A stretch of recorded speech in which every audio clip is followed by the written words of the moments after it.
നമ്മളെ ഇന്ന് നയിക്കാൻ വേണ്ടി ആത്മാവിൻ്റെ നിയമം. എന്നാൽ ആത്മാവിൻ്റെ നിയമം മക്കൾക്ക് അറിഞ്ഞുകൂടാ. കാരണം അക്കരെ നാട്ടിൽ നിന്ന് ഇക്കരെ പ്രവർത്തിക്കാൻ നമുക്കറിയത്തില്ല. നമ്മൾ ഇക്കരെ നാട്ടിൽ നിന്ന് ഇക്കരെ പ്രവർത്തിക്കുക, അതിലൊരു പ്രോഫിറ്റും ഇല്ല. Flush profit nothing. അത് ഈ ഇക്കരെ നാട് എന്ന് പറഞ്ഞാൽ ഫ്ലഷാ, ജഡനാടാ. ഇവിടെ ഇതിൽ ലാഭമൊന്നുമില്ല. പക്ഷെ അക്കരെ നാട്ടിൽ നിന്ന് ഇക്കരെ പ്രവർത്തിച്ചാൽ ലാഭമാണ്. നിങ്ങൾക്കറിയോ, ഈ ലോകത്ത് പലരും വന്ന് സമ്പന്നന്മാരൊക്കെ ആയിട്ട് പോയി.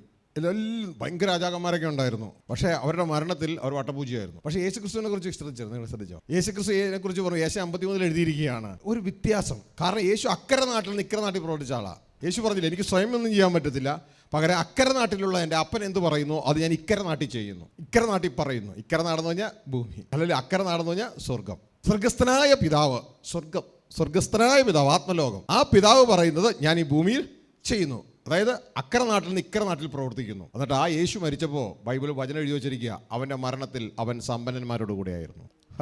This is real business training. നിങ്ങൾ ധാരാളം ബിസിനസ് ട്രെയിനിങ് ഒരുപക്ഷെ അറ്റൻഡ് ചെയ്തവർ ഉണ്ടാവും ഈ ശബ്ദ കാഴ്ച വരുന്നില്ല. This is real business training. നിങ്ങൾക്ക് സമ്പന്നന്മാരാകണോ? ഇതാ യേശുവിനെ പോലെ ആയിത്തീരും. യേശുവിനെ പിന്തുടരാൻ അക്കരെ നാട്ടിൽ നിന്ന് ഇക്കരെ നാട്ടിൽ പ്രവർത്തിക്കുക.